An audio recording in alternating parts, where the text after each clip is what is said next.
What's up, guys? Mason the Brock Henderson here, and this is Agents of S.H.I.E.L.D. Season 4, Episode 10, The Patriot. And this is the one where we learn all about who Jeffrey Mace really is. And I'll be honest, I'm a little bit disappointed by some of the things in this episode. The two main things I'm disappointed about are, one, I am disappointed that we are kind of going by the comics. I looked up The Patriot, because I'm not a comics person. So I looked up who the Patriot was and saw he was a super soldier, supposed to be the next Captain America type thing. And so whenever it was revealed that he was Inhuman, I'm like, oh, well, that's interesting. They're taking a character and changing him up a bit. Making him an Inhuman is different from his character. Well, we find out in this episode that it's exactly like it is in the comics. He's part of the super soldier program somehow. They used the serum that Daisy's dad was using to make himself stronger, took out the adverse effects that made Daisy's dad crazy, and that's what became the Patriot project. So, yeah, I was a little disappointed that they decided to renege on the whole Inhuman idea. I thought that was clever. I thought, it's always nice to see that if it's something based on another adaptation or something like that, like The Walking Dead.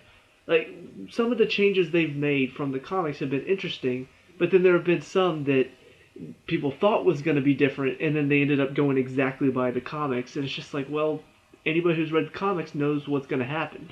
And so I like whenever they do make changes. This felt like an interesting one that ties in with the rest of the story, when in fact, don't get me wrong, all the motivations for why he lied, why General Talbot created this super soldier in the Patriot, all of it does make sense.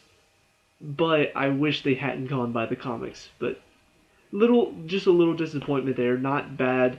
In fact, I love how they really have shown Jeffrey Mace in this episode, because I was wondering if he was going to end up being that guy who seems like he's upstanding citizen, but turns out deep down he has some dark, dark secrets.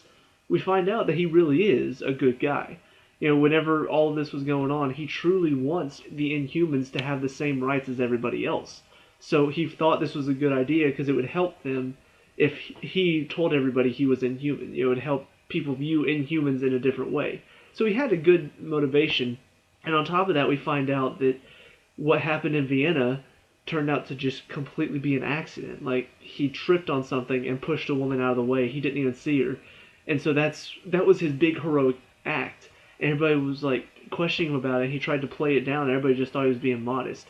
And so that's how this whole story got festered into something much bigger than it actually was. So, I don't know. I like how they handled it. I just hate the fact that they kind of went back on what I thought was a very clever idea as far as changing something from the comics. The other thing that kind of frustrated me about this episode is I hate the fact that we're not getting much of May this season. Obviously her life model decoy is in the team right now, and she's still doing cool May stuff. But think about what May has done this season. In the first episode, she gets infected by the ghost touch that caused her to go crazy.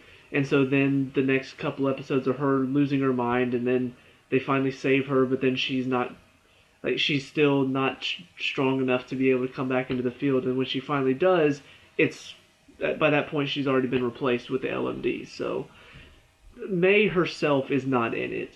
However, the life model decoy we find out in this episode is just like May. It doesn't even realize that it's just a decoy, that it's not real. Although at the end of the episode, she notices the cut on her back, and she notices something's wrong with it. And so I think the fact that it was May was probably a huge mistake on Radcliffe's part, because anybody else would have difficulty. But as we saw with May inside of the whatever place they put her in, they put her mind in like a relaxing spa to make her think that she's somewhere nice and calm. And well, we see that didn't work because May's strong enough. He said it was because May needs conflict. I think she's just strong enough to be able to resist that. And we're seeing this life model decoy that's based off of May, convinced that she's May. Even she's just like, something's wrong. Like, something doesn't feel right. So I think they just picked the one agent who would be able to resist this. And so I feel like this is all going to backfire. Although I am a bit worried once this life model decoy does find out that she's not May. I'm a bit worried on what that's going to cause her to do. Like if she's going to malfunction and start attacking everybody or something like that. I don't know. I'm curious, but the rest of the episode was really good. I mean, there's this brilliant plan set in place to cause the director to get on a Quinjet, and so they get attacked while they're in the Quinjet. Coulson and Mac are with them whenever it all goes down, and so they're there to help him and save him. And they find out about the Patriot project, and then meanwhile at the base, Simmons manages to get the information out of Talbot about the Patriot project. So now everybody knows what the Patriot project is. So that's done in the dust. We figured it all out now. And so the rest of the episode is pretty straightforward. Coulson and Mac have to help get the director out of there while all of these watchdogs slash former Hydra soldiers are enclosing them in this little area. Meanwhile, Daisy and May are on the way to help them, and Simmons, Fitz, and Talbot are all back at the base questioning this former Hydra agent who... It turns out that watchdogs are picking up former Hydra agents. So that's pretty interesting. I like the fact that they're not saying, okay, so we took out Hydra and now they're just gone for good. No, there are some soldiers left behind that managed to escape before everything went down. So, what are some of the things I liked about this episode? Well, one thing is they're definitely doing a good job of building these characters and their motivations. Like with Radcliffe, last episode we found out that apparently the Darkhold had infected enough of his mind to cause him to have Ada, attack everybody and try to get the Darkhold back because he wants to see what's inside the book. But we find out in this episode that he's not actually 100% crazy. It did affect him and he does want the Darkhold. But we find out that apparently Ada in her programming saw fit to kill the agent that saw May because she thought that was defending his lab. And so we realize that he's not a killer. He didn't want Ada to kill anybody who found out their secret. But, it is still an issue with him that he's trying to pretty much get the Darkhold back and is using a life model decoy of May to get it back. So, I don't know. I just like the fact that he's still human. He's not just a complete monster now. And it does leave room for him to be redeemed. The stuff with Simmons and Fitz, I like it because I'm a Fitzsimmons fan. I love their little dynamic. I love the chemistry they have with each other. But there are some issues there.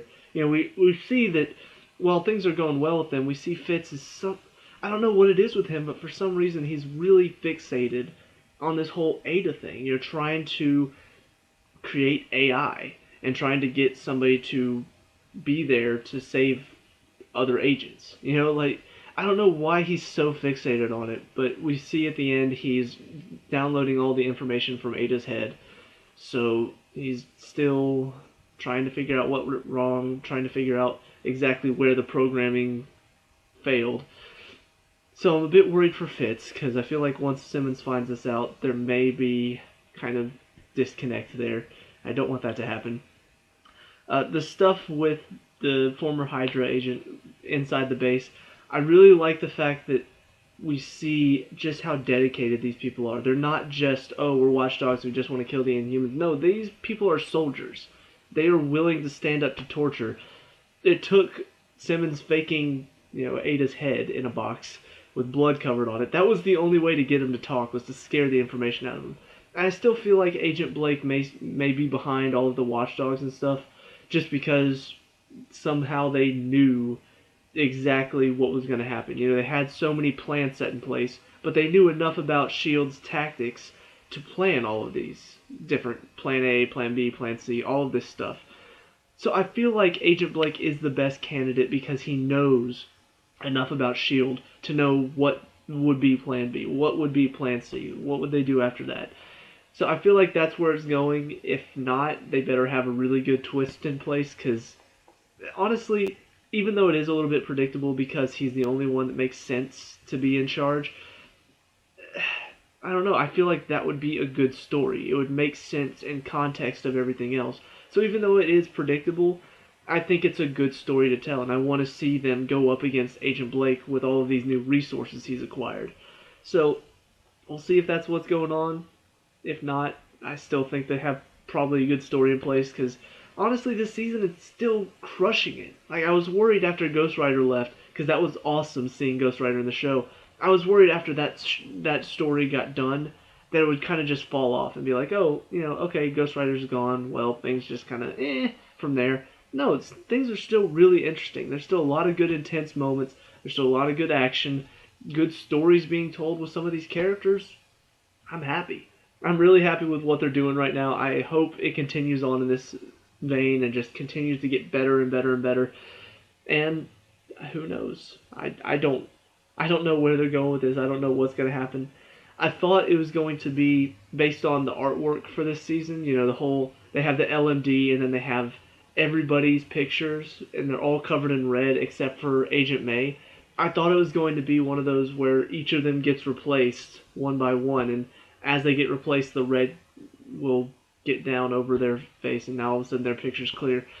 But it doesn't seem to be going that way right now. I don't know. There's still several episodes left, so they could still do that. But at the moment, it just feels like it's just Agent May. I don't see, Radcliffe doesn't really have a reason to replace anybody right now. So, like I said, I have no idea where it's going. I don't know what the plan is from here, but I really like the story. It's Agents of S.H.I.E.L.D. It's still my favorite show, so let me know what you guys think down in the comment section below. What did you like and dislike about this episode? Let me know. We can talk about and discuss all that good stuff. Leave a like and subscribe for future Agents of S.H.I.E.L.D. reviews, and I will see you at the next one. Peace out.